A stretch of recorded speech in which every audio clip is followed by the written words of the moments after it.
analysis.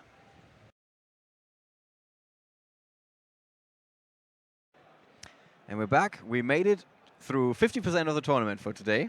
Yeah. Because today we're going to be playing 7 rounds of Swiss, and tomorrow there's going to be 3 more rounds before we cut down the field to the top 64 of YCS Liverpool 2016. Yeah, we're halfway there. Halfway there, yes. So far, so good, I would say. Yeah, pretty good. We did have some diverse matches. It's not all just ABC in our feature matches, which is something that I enjoy. We've also seen a DDD deck. Yeah, DDDs. We saw the Magispector deck. Then the Trap Blue Eyes. Paleozoic. Yeah, Paleozoic deck. That as well. And Blue Eyes. Blue Eyes as well, yes. So pretty good. Wide variety. Yeah, we've definitely seen that, and this is actually true for the entire tournament. We have a gigantic other category with lots of players playing one of the lesser known decks. Yep. All right, these two guys. One of them is playing the deck to beat, so to speak. Yep. ABCs. Jason Little with ABC, correct.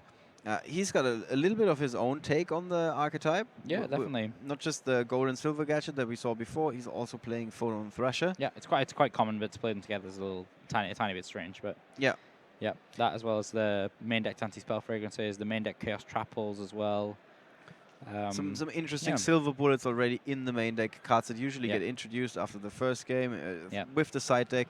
He's playing them in the main deck, and sometimes they can really make the difference, of course. Yeah. So far, so good for him. Yeah. He was 3-0, absolutely undefeated. Didn't even drop a single game so far, but now he's found his master in Christoph Baumann from Germany, who is playing Magispector. Yeah. A deck that fell out of fashion a little bit. Yeah. A little bit. One of these pendulum decks. Yeah. Not super explosive, at least not always. No, but they're usually more of a control setup deck before then do some kind of explosive plays. So most of the time, the longer the game lasts, the more likely it is. Yeah, definitely, because they slowly gain advantage by summoning Bunbuku, summoning all the different pendulum monsters. It's a slow burn. Yeah, but sometimes if they get a really good hand, they can just summon tons of damage to the board all at once. In our 3 games, we saw Jason Little have the perfect opening in the first game. It was a spectacle of what the ABC deck can do.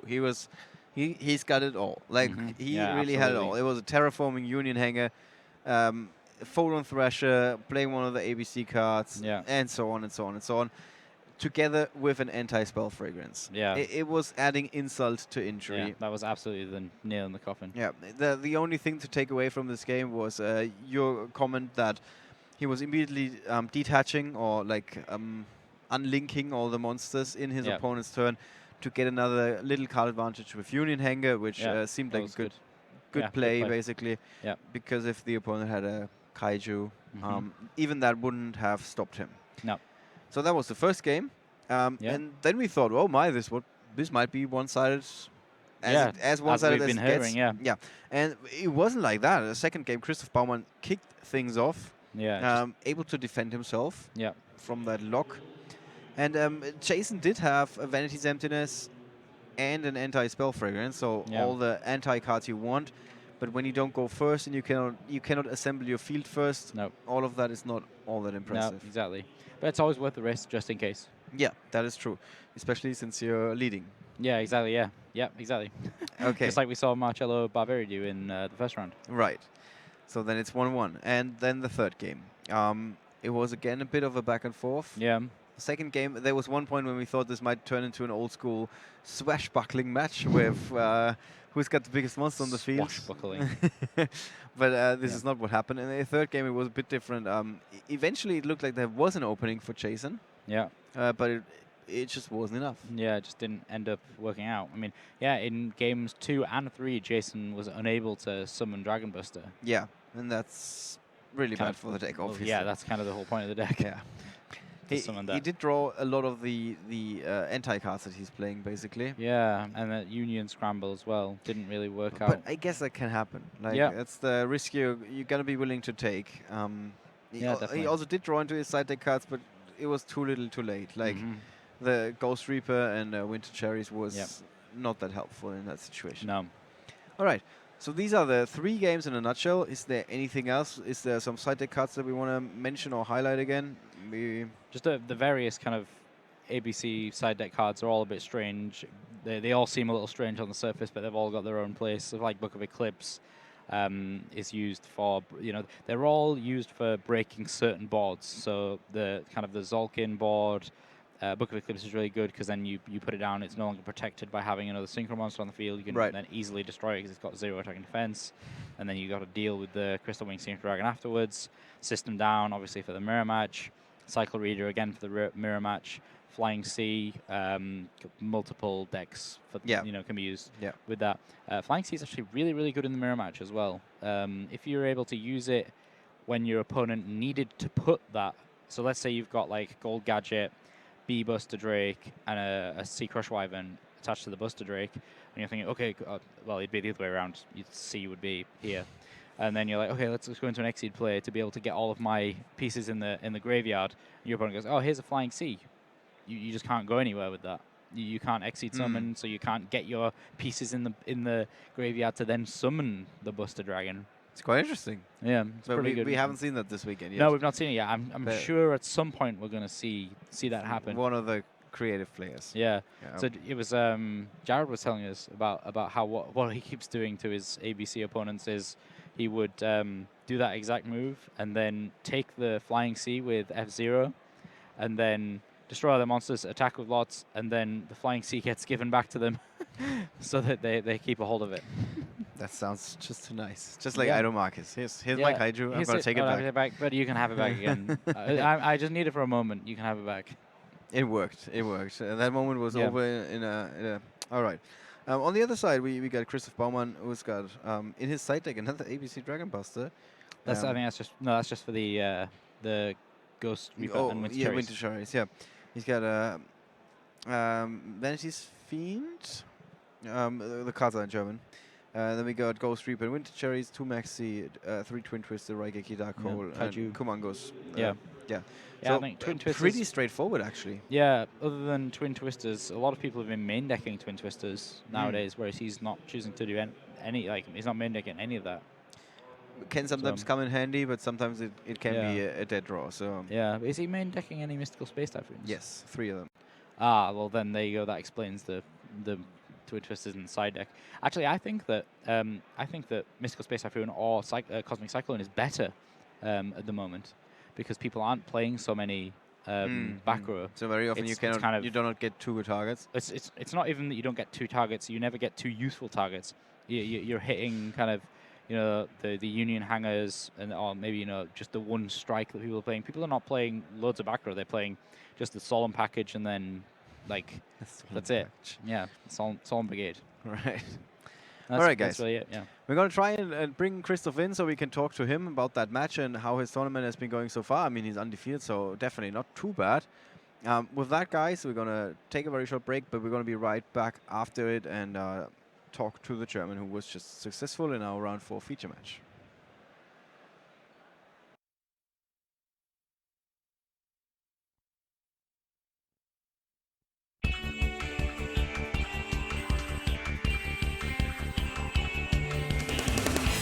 Disappeared out of here.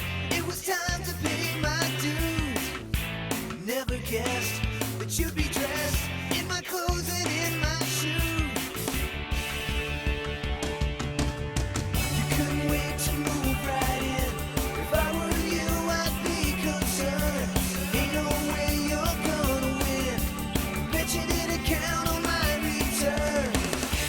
Thought you were so tough. You had it all under control. Now enough is enough. Gonna take back what you stole. Give it up, 'cause now I'm back.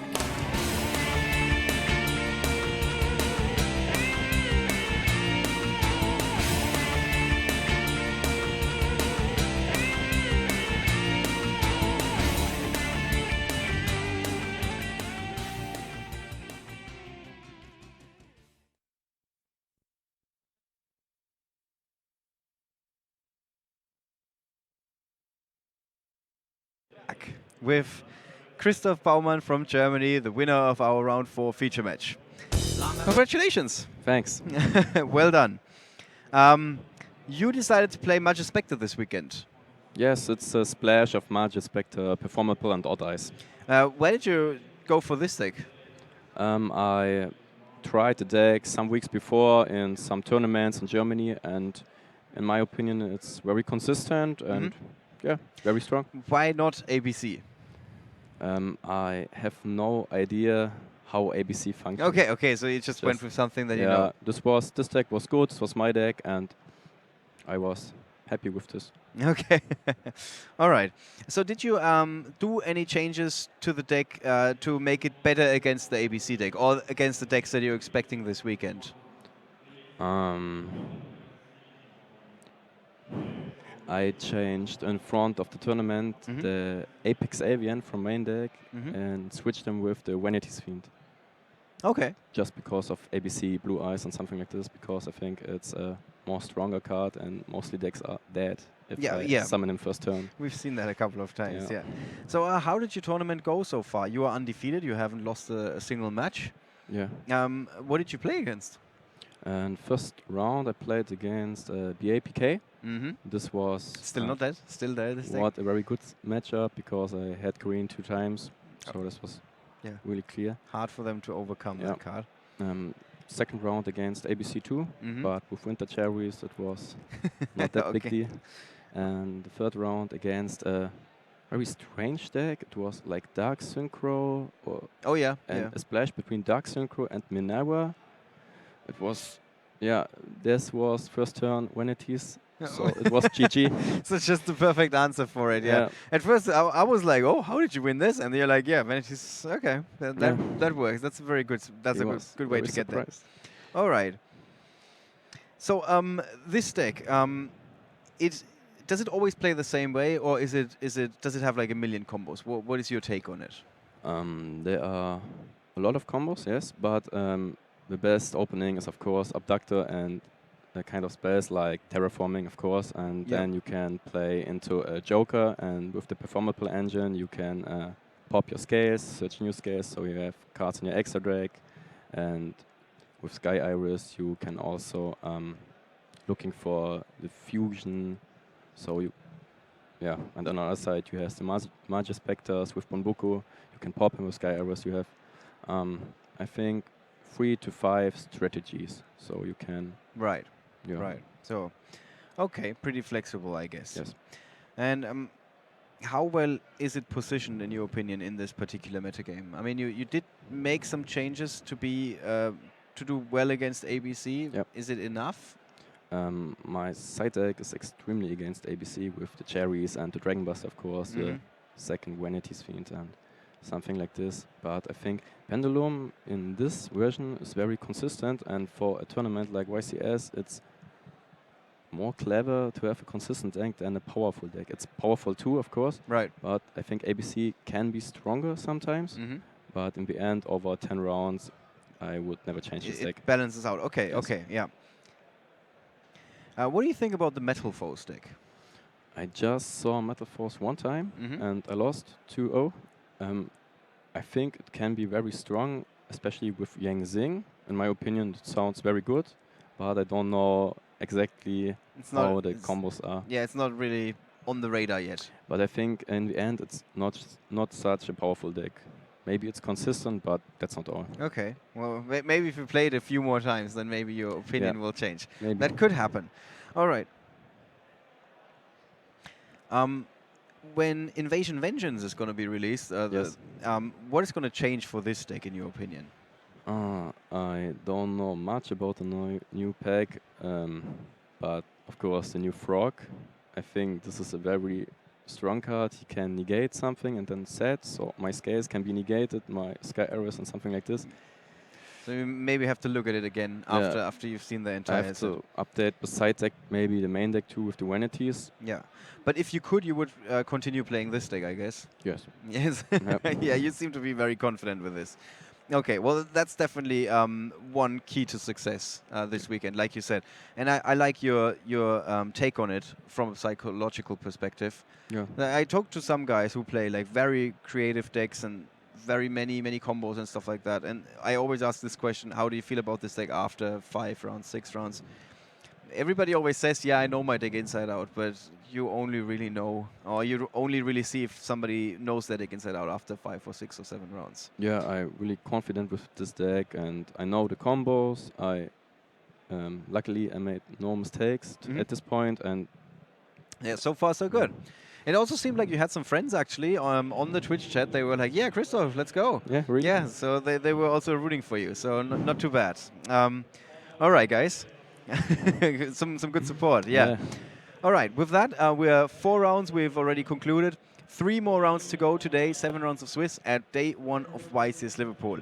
The main event, the rest of the main event, so to speak, has already concluded a little bit earlier than our feature match. So there's a very good chance that we have another short break, and then we're going to be back with round 5 from YCS Liverpool 2016.